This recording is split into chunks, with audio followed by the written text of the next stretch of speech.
अलवर के राजगढ़ में प्रशासन का पीला पंजा चले 1 महीना बीत गया है, लेकिन अब जो लोग इसका दर्द झेल रहे हैं उनके आंसू पोंछने वाला कोई नहीं है। मंदिर तोड़ने के नाम पर सियासी दलों ने अपनी राजनीति तो खूब चमका ली, लेकिन इन दलों की ये चमक पीछे छोड़ गई गुमनाम अंधेरा। इनको इस बात की परवाह कहाँ है कि कितने लोगों के आशियाने उजड़ गए, कितने बेरोजगार हो गए, कितनों को पलायन करना पड़ा। सियासी दलों को तो बस फिक्र इस बात की है कि पॉलिटिकल माइलेज कितना मिला। पत्रिका ने 1 महीने बाद की पड़ताल की, क्या कुछ इस पड़ताल में निकलकर सामने आया, देखिए अलवर से हमारे सहयोगी लुभावन जोशी की ये ग्राउंड रिपोर्ट।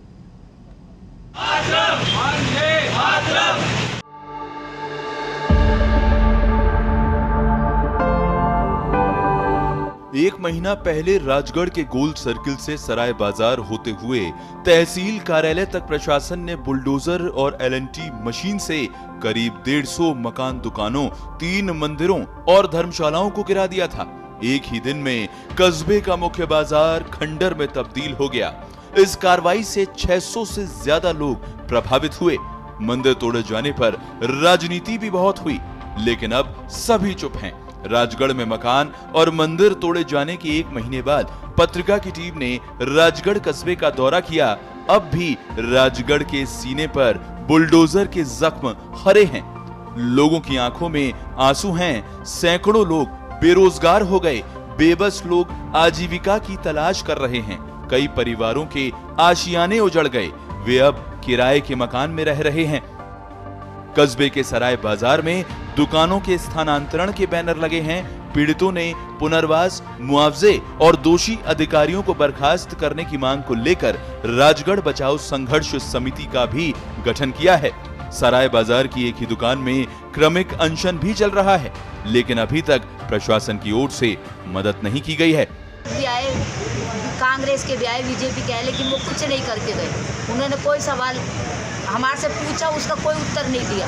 और 1 महीना हो गया, यहाँ पर कोई सुनवाई नहीं हो रही है। कोई प्रशासन नहीं आता है। चाहे भूखे रहो, प्यासे रहो, सबों के मकान टूटे पड़े, सबकी दुकान टूटी पड़ी है। सब कोई कहाँ रह रहा है, कोई मर रहा है। यहाँ तो 1-2 दिन तक तो हम बिल्कुल एकदम रोड पे रहे, धूप में, धूप के अंदर तपे। हमने उनसे सांसद आए, उनसे कहा था कि तुम 2 घंटे धूप में रह के दिखाओ, लेकिन वो कोई जवाब नहीं देते। तुम भी ऐसी में बैठे। राजगढ़ में प्रशासन की कार्रवाई के 1 महीना बाद भी लोग उस खौफनाक मंजर को भुला नहीं पा रहे हैं। लोगों का कहना है कि 3 दिन में उनका जीवन पूरी तरह से बदल गया। प्रशासन ने 16 अप्रैल को पैमाइश कर चिन्हीकरण किया। रात को ही रोड को बैरिकेड, बल्लियों और अन्य तरीकों से बाजार को सील कर एकाएक मकान और दुकानों को अवैध बताकर खाली कराने का अल्टीमेटम दे दिया गया। इससे भयभीत होकर मोहल्ले के लोग तत्कालीन उपखंड अधिकारी से मिलने पहुंचे, लेकिन उनकी एक नहीं सुनी गई। प्रशासन के फरमान से घबराकर लोगों ने तत्काल मकान और दुकान खाली करना शुरू कर दिया। प्रशासन कितना असंवेदनशील था, इसकी वानगी देखने को मिली जब लोग सामान शिफ्ट कर रहे थे। इस बीच प्रशासन ने बुलडोजर चलाना शुरू कर दिया। कई दुकानों के ध्वस्त होने के साथ उनका सामान भी मलबे में मिल गया। एक रात में ही सैकड़ों लोग सड़क पर आ गए। सारे मकान तोड़ दिए, सारे रोड देख लो कैसे हो गए। मकान गिर गए तो किसके, बारिश आ गई तो किराए पे रहते हैं सब। आज 1 महीना हो गया, अभी तक प्रशासन का कोई अधिकारी कोई भी नहीं आया है।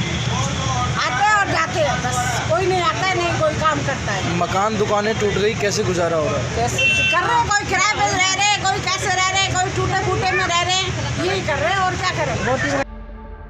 राजगढ़ में लोगों के दर्द की अनेकों कहानियां हैं। सराय बाजार में भगवान सहाय की नीचे दुकान और ऊपर एक कमरा था। उसी में परिवार के 4 सदस्य रहते थे। वे नीचे दुकान में रोजमर्रा का सामान और चने बेचकर परिवार का पेट पालते थे, लेकिन प्रशासन ने आवास और रोजी रोटी पर बुलडोजर चला दिया। अब केवल मलबे का ढेर बचा है। अब जीवन यापन करना मुश्किल हो गया है। कुछ ऐसी ही कहानी अनीता देवी की है। 65 वर्षीय बुजुर्ग अनीता देवी का मकान और दुकान तोड़ दिए गए। 5 महीने पहले ही अनीता के पति राजेंद्र गुप्ता का निधन हो गया था। इस दोहरे दुख से अनीता देवी पूरी तरह से टूट गईं। कार्रवाई के दौरान प्रशासन कितना असंवेदनशील रहा, ये भी सामने आया। अनीता ने बताया कि जब उनकी दुकान और मकान को तोड़ा गया तब उनकी दवाइयां अंदर रह गई थी। प्रशासन से दवाई लेने की गुजारिश की लेकिन उन्हें अंदर नहीं जाने दिया गया। अनीता ने प्रशासन से मदद की गुहार लगाई है। राजगढ़ में आज से 1 महीने पहले से प्रशासन के द्वारा जो ये जघन्य कांड किया गया, जिससे सारी पब्लिक परेशान है और जिसमें ये छोटा सा एक एरिया है, तहसील परिषद से लेकर गोल चक्कर तक, यहाँ इन्होंने ज़बरदस्ती और एमएलए के दबाव में आके इसको पूरा ध्वस्त कर दिया, मकान तोड़ दिए, लोग रोडों पे आ गए हैं, दुकानें तोड़ दी हैं, मकानें तोड़ दी हैं और इससे पूरी जनता रोड पे है। और जब थोड़ा सा इतना बुरा बता हुआ था, 3-4 दिन लाइट नहीं थी, पानी नहीं थी, कैसे लोगों ने दिन गुजारे हैं किसी को मालूम नहीं है। नेता आए, चले गए, सारे कुछ नहीं हुआ और हम तो अब यही सरकार से मांगते हैं हमारी मांग पूरी हो, हमको जो हमारा नुकसान हुआ उसका प्रॉपर मुआवजा दिया जाए। मकानों, दुकानों और खास तौर से मंदिरों को तोड़ने को लेकर कई दिनों तक राजनीति भी जमकर हुई।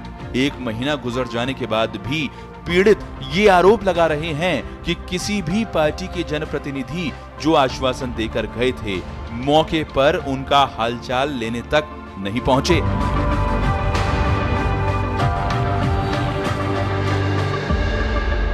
के राजगढ़ कस्बे के लोगों की आपने व्यथा सुनी।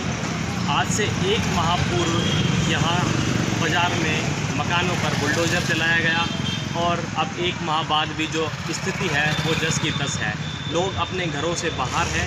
45 डिग्री तापमान में भी जो दुकानदार है वो सड़कों पर अपना व्यापार करने को मजबूर है। कई लोग जो है, कई परिवार है बेरोजगार हो गए, व्यथा है, लोग परेशान हैं, लेकिन प्रशासन अब तक इन्हें ना तो मुआवजा दे पाया है, ना ही इन्हें वापस रहने की सुविधा दे पाया है। राजगढ़ से कैमरा पर्सन प्रदीप सिंह के साथ मैं लुभावन जोशी, पत्रिका टीवी, अलवर।